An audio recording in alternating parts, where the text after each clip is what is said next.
Imagine a young individual leaving behind their homeland in search of a new beginning. They settle in a small town, bringing with them new traditions, languages, and dreams. Over time, their presence grows, and the community begins to change in ways no one anticipated. But what if I told you this person went on to change the world in ways none of us could have ever imagined? Welcome to Rumor, the podcast where we dissect the whispers that shape our world. I'm your host, FJ.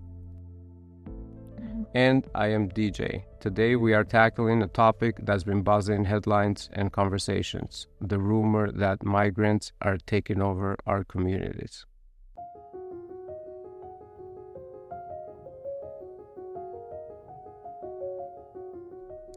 It's a sensitive subject, laden with emotion and misconception. So let's deep dive and separate the fact from fiction on the migrant crisis and the rumors surrounding it. FJ, this rumor seems to be everywhere. What's fueling it? Let's talk about that. So several factors: economic concerns, cultural shifts, and mostly the sharing of information on social media. There just has been less trust in the mainstream media lately, so here we are looking into the world of podcasting. But to address it properly, we need to look at the numbers. Let's start with legal immigration. According to the U.S. Department of Homeland Security, from 2008 to 2021, the United States legally admitted approximately 1 million new permanent residents each year. Between 2008 and 2021, the numbers were pretty stable around the 1 million mark. But in 2022, the numbers jumped up to 2.6 million, and in 2023, 1.6 million. And so far in 2024, we have about 1.5 million roughly as of September. The countries, they range between Mexico, India, China, Dominican Republic, Philippines, Cuba, Venezuela, and Vietnam. So generally about 1 million people legally immigrate to U.S. every year. What about illegal immigration? Estimating unauthorized immigration is a little bit more challenging. So generally we see between 340,000 to 780,000 between 2008 and 2018. In 2019, however, we did see an increase of about 852,000 illegal crossings and a drop to 405,000 in 2020. So obviously that's probably due to COVID and a lot of travel restrictions. But in 2021, we saw 1.7 million illegal crossings. In 2022, we saw 2.2 million. And in 2023, we saw 2.5 million, which has never been this high before. In 2024, so far, we have seen about 1.5, and that's been through September. So we see a huge shift. Interesting. That is a huge increase since 2021. Yes, so the huge increase in 2021 in the countries of origin for the illegal crossings were still Mexico, Guatemala, Honduras, El Salvador, and most recently Venezuela. So Venezuela since 2021 has had a huge influx. So let's look at Venezuela in general and what happened in 2021. The speculation could have been U.S. policy. So recently, U.S. policies like the expansion of the Temporary Protected Status, or TPS, for Venezuelans have created legal pathways for migration and who can apply through these specific programs. This policy has acted as both a pull and push factor for Venezuelans choosing to leave their country of origin. So the situation in Venezuela has deteriorated significantly over the past decade, which leads to hyperinflation, food shortages, and political turmoil. This has caused over 5 million Venezuelans to flee the country, seeking refuge primarily in neighboring countries, but also in the United States. So let's generalize. So there's factors that are leading to people leaving their countries. Things like not having the economic stability. There's a lot of violence in certain countries. There's lack of opportunities. The U.S. is the land of opportunity. So we see a lot of people wanting to come here for that, to live the American dream. And then we see policy changes in the U.S. and other countries that can encourage or discourage migration. Another reason, kind of a big one, is natural disasters. As an example, the earthquakes in Haiti displaced a lot of people. The COVID-19 pandemic, that was worldwide, but also, in South America and in Central America. So when we're talking about migration, I think we have to talk about what has been going on lately, and that is the sanctuary states and sanctuary cities. We have to talk about this as it is a hot topic. The sanctuary states are California, Colorado, Connecticut, Illinois, Massachusetts, New Jersey, New York, North Dakota, Oregon, Rhode Island, Utah, Vermont, Virginia, and Washington. So I got through all those. Pretty much everywhere. And the highest number of sanctuary cities are actually in Virginia, which has a total of 84 sanctuary cities and counties. But the most migrants are actually in California, where they have between 2 and 2.2 million that have increased in the last few years.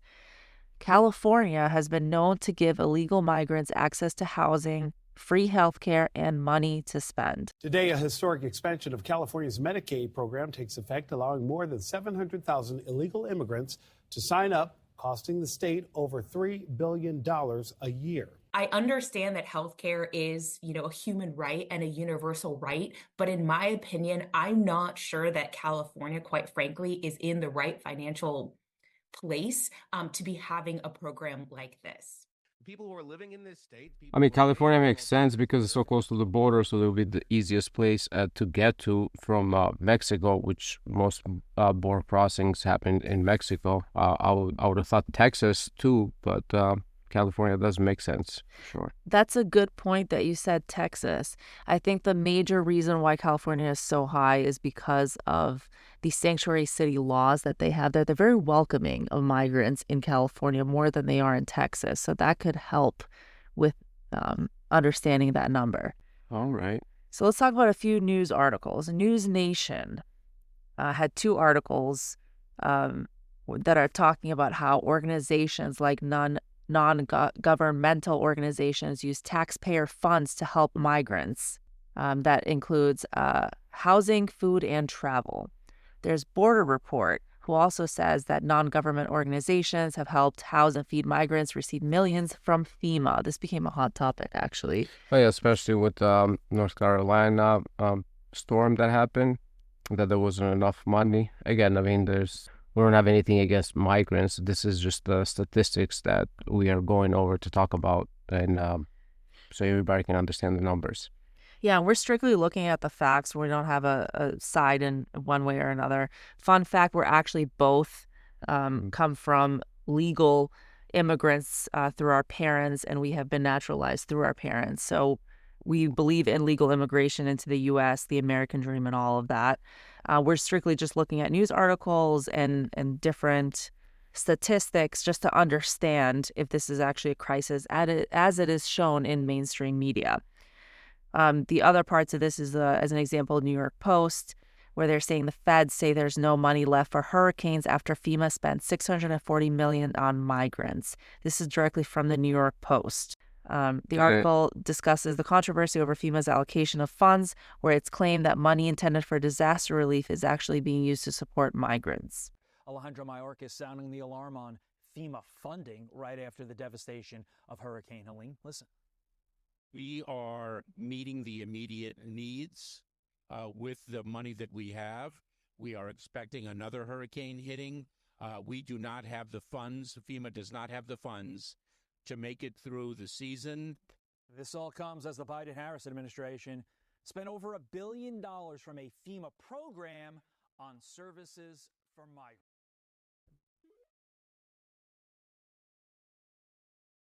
So the Department of Homeland Security made an announcement of significant funding allocations through the Shelter and Service Programs, or SSP, to communities receiving migrants. So there is some talk about that indicating that direct government support for dealing with these migrant influxes. So it gives it more initiative for towns and cities to accept migrants because they are receiving funding through the government. And of course, we have to talk about the rumor that a lot of migrants are being housed in luxury hotels.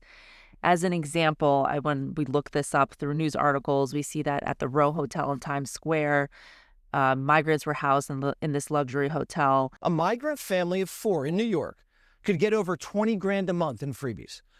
$500 a night at a hotel, $130 a day for food, and having 2 kids in public school costs us $5,000 a month. We didn't even tack on Mayor Adams' $1,000 cash gift cards, the free health care at the ER, or the free phones and free lawyers, or the $400,000 in free college tuition per dreamer.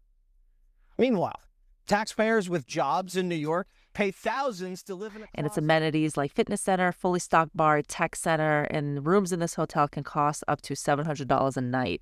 And there are migrants that are being housed here for an extended period of time. Which again, there's nothing wrong with that. But if you're coming to this country for a better life, I think that this is some precautions that you should take before arriving here, or definitely people need shelter. I don't agree with the 5-star or 4-star hotels, but provide somebody shelter where, you know, they can stay with their family, where they don't have to stay outside. But something a little more expensive, maybe give people opportunity to work somewhere or participate in a job where they can make some money to pay for these amenities, so that not American taxpayers are paying for all these expenses. I think the idea is that there's been so many migrants that have come. It's such a big influx that they really don't know where to place them. And the question of why the big shift that we saw from the highest it's ever been was like in the 800,000s to 2.6 million. You can imagine that these sanctuary cities are just overwhelmed.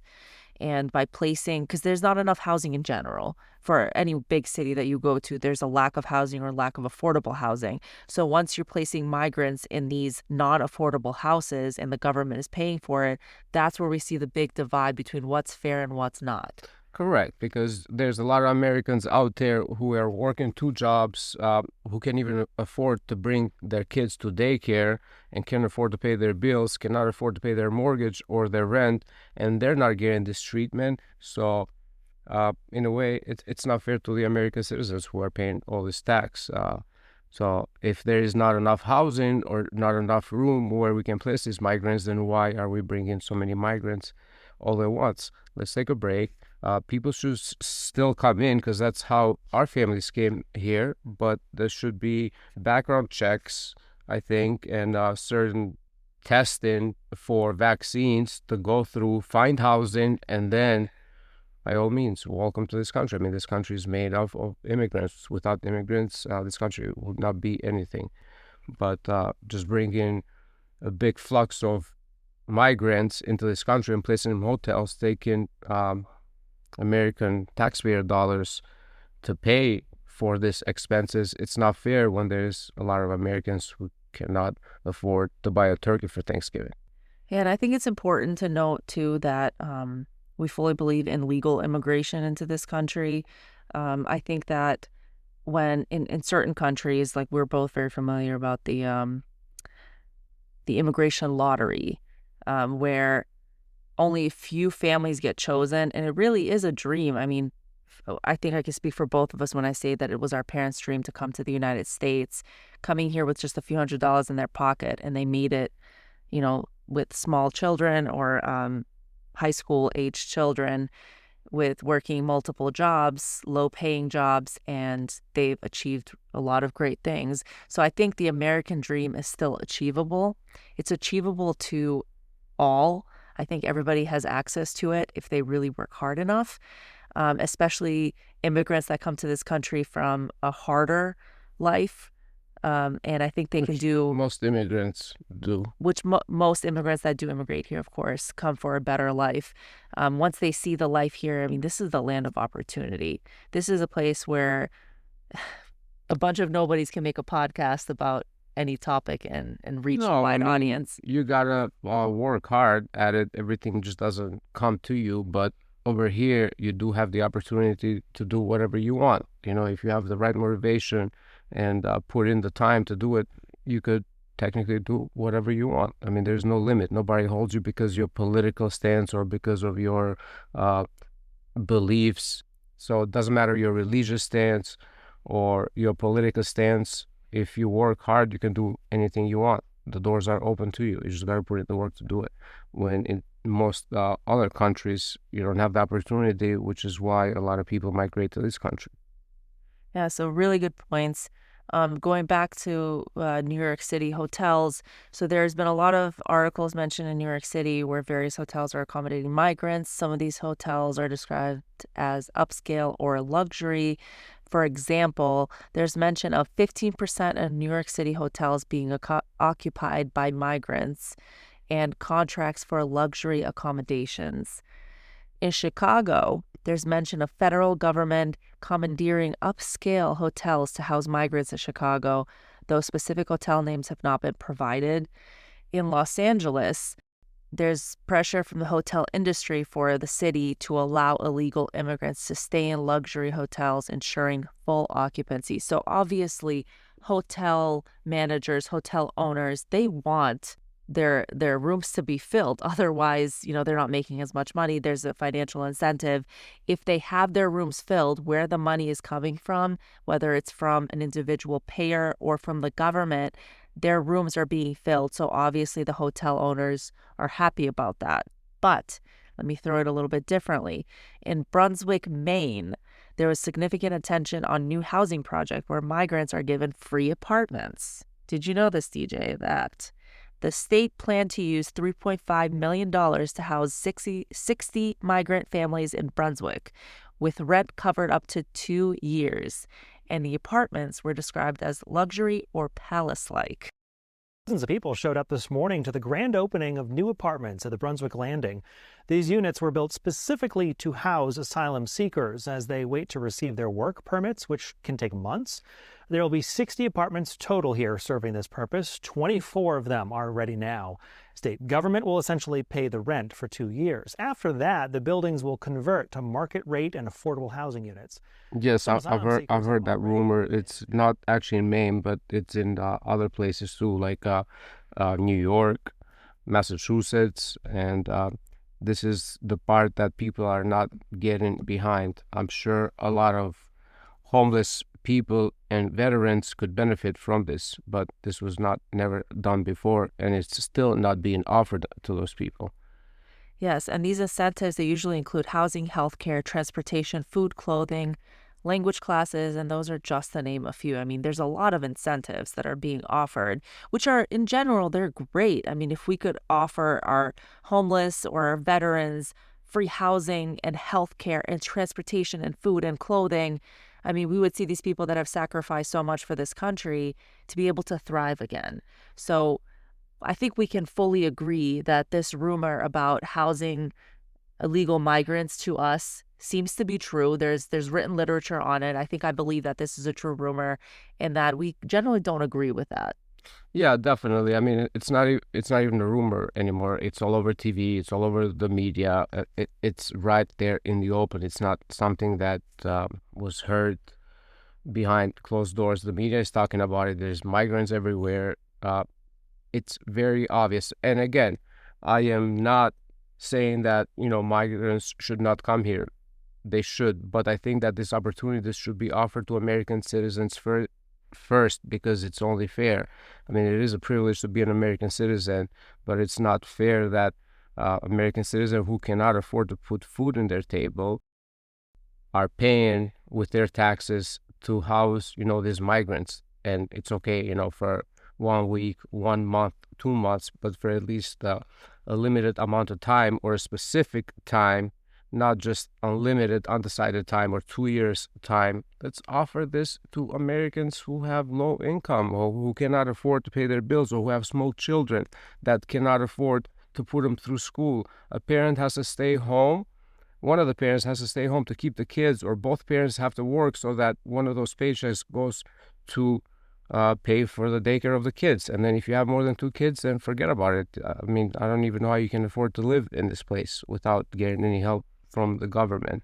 So if migrants are getting help, I think that it's only fair that U.S. citizens or residents should also benefit from this help.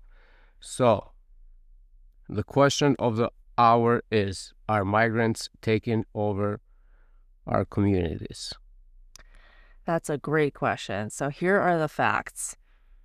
There was a former resident in Chicago, Cindy Romero, who recounted on American Report how she called 911 multiple times due to armed men taking over an apartment unit with no immediate police response. And she even provided footage from her cameras showing the armed confrontations.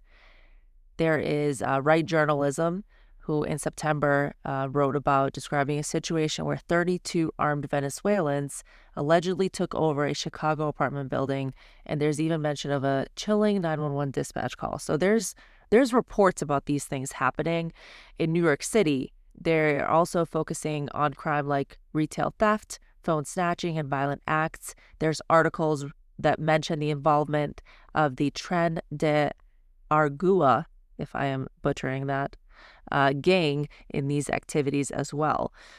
There's also several reports mentioning the presence of gangs like MS-13 and others in cities like Los Angeles, Houston, New York that are engaging in activities that terrorize local communities, including drug trafficking, extortion, and violence. The details in this case, let me tell you, are just horrifying. This woman says she was held at gunpoint inside of her own home by these 4 guys. She says they tied her up, they threatened to cut her fingers off and beat her with a pistol. We now know that these 4 men who were charged are illegal migrants from Venezuela. This woman lives alone. She's in her 50s, just pulled in her garage. Given all the facts, this rumor seems to be true and not really a rumor. Yeah, you really can't beat the facts. These all look to be true. There's just so many reports. And if there's this many people are talking about it and these reports are out there, I can't label this as misinformation. I know that's the hot word right now. Everybody's saying, oh, it's misinformation. There's just too many reports. There's too many articles that are written. There's just too much on the line that people wouldn't just be spreading misinformation from this many people if it was untrue. For sure. But I think we've talked about this enough, and give her your thoughts by writing to us. I think we should also talk about the fact of eating cats and dogs. This is kind of funny to me because a lot of people don't seem to believe it, and I don't know if I should believe it yet until we go through these facts that we have gathered. But let's discuss that rumor and relate that to the migrant influx. Okay, so let's discuss now if the migrants are eating the cats and dogs. Before you guys turn off this podcast, we're just looking into the facts and reports. We don't exactly know if this is information that is 100% true, but we welcome you to have an open mind. It's definitely interesting, right? They're eating the cats, they're eating the dogs. We all know that meme that's been traveling around of the now president-elect saying that during the debate. In Springfield, they're eating the dogs, the people that came in. They're eating the cats. They're eating the pets of the people that It's live really there. the only thing that I remember from the debate is they're eating the cats, they're eating the dogs. And it does really sound believable to me. When you first hear it, it does sound like crazy. So that's why we decided to talk about it and gather some research and see what we can find on it. And let's go over that. All right, so historically speaking, the countries that are known for eating cats and dogs are China, South Korea, Vietnam, Philippines, Thailand, India, Nigeria, and Ghana. And there's a few more, but these are kind of generally the bigger, well-known ones. But let's look into the Springfield case. So there's people who live in Springfield, Ohio, that have said on social media that this is happening, that the migrants are eating cats and dogs. And it's nothing but immigrants over there. And I don't even want to seem like I'm coming down on the immigrants because it's the people that's bringing them down here. Because wherever they're at, that's what they're used to, bro. They're in the park grabbing up ducks by their neck and cutting their head off and walking off with them and eating them. We've lost a whole bunch of cats. There was a van pulled over that had over 100 cats in it with the Haitians. They said they was eating them. Actually? Yeah. There are Haitian immigrants that have assimilated in these communities. So they've already essentially become what we're calling Americanized culturally, where they say that this may actually be part of the Haitian culture and part of their religion, like voodoo as an example. Mm-hmm. So there's actual Haitians that are talking about how this may be true. I am 100% Haitian. I told people before, I had a video that went viral about some of that subjects when it comes to Haitians eating dogs and cats. I'm joined today with a nephew of mine. Listen, family. We talk about family, okay? His name is Mitchell. 100% Haitian, okay? Still speaks Creole. He's been around. He's been here for at least 7 months. Okay. So the first thing I want to say is, Mitchell, is it true that Haitians eat cats in Haiti? I'm gonna ask him in Creole now. Est-ce que c'est vrai que Haïtiens mangent chat Haïti? Non, c'est son vérité normale, nous mangeons chat. Mais chien, bon, par contre, si gars, c'est faut manger chat. Mais chat là, sont manger naturel libre. Okay, let me translate for you. When it comes to eating cats, that's a very normal thing, he said. He says, when it comes to dogs, not really. There's not too many Haitians who ever done anything like that. He's never seen it. But when it comes to cats, that's a very common practice in Haiti. This is his words, okay? So let's look at also the people that are faced with hardships. And there's people that may resort to eating wildlife. It's not necessarily an evil thing. It's not a thing that has an evil meaning behind it. They don't do it out of bad will. It's just when people are faced with hardship and they have no food, they may resort to eating things like wildlife. Well, that's human nature, right? You have to survive. When shit hits the fan, you got to do what you got to do to provide for your family and make sure that you are not dying of starvation. In general, when people are faced with no food, they'll find food where they need it just to survive. Yes, and they don't necessarily go out to find people's cats. And again, I mean, this, I think, I kind of went crazy over here because it's not like we are in a zombie apocalypse over here, but that makes sense. In general, people are faced with no food. They have to look for food wherever they need. But I don't think that people need to eat cats and dogs, because if you knock to somebody's door and you're looking for food, I'm sure somebody will give you a few dollars or even offer you to eat in their house. For example, if somebody come to my house and asking for food, I would definitely offer them a dinner. But if I saw a family with kids, they are starving, they don't have food, I would be more than happy to provide them with food or money where they can buy food. Yeah, and I think the connotation of this, based off of the rumors going around, like they're eating the cats, they're eating the dogs. I think people are taking it as a sinister thing. If this were to happen, it's not like people are evil and that they go into people's houses and take their pets. I think that's the part that makes it ridiculous, that nobody would do that. That's insane. But if you come, it could be a cultural reason where somebody could sacrifice an animal. Like we've seen that culturally. And we do know that there are certain cultures that do eat cats and dogs. That doesn't relate to the Springfield, Ohio case, but I think that keeping an open mind, there may be other reasons for it. Now, let's talk about the 911 calls. There was a 911 call in Ohio where a man was found eating a goose or eating geese from the local pond or lake. So this was documented. This was a 911 call. Now, there was also believed to be a woman eating a cat who was caught by police on body cam. So these are videos that are circulating online that want to show that this is the proof that this is happening. Now, whether these were migrants or not, I think the one with the geese was a migrant, but the one with the cat was not. I think the point is that there are certain things that may push people to eat wildlife or eat a cat or whatever it is, may not be related directly to the migrant crisis. But I think that some things may push people when faced with hardship, or whether it's a religious thing that may push people to eat wildlife. And it might be nothing to do with migrants, but somebody did pick up the phone and called 911 and said that they are eating this, so that's how that rumor came up, and that's why we're here talking about it. I think we can say that the rumors have been proven to be true, whether they are evil or not, or migrant related or not.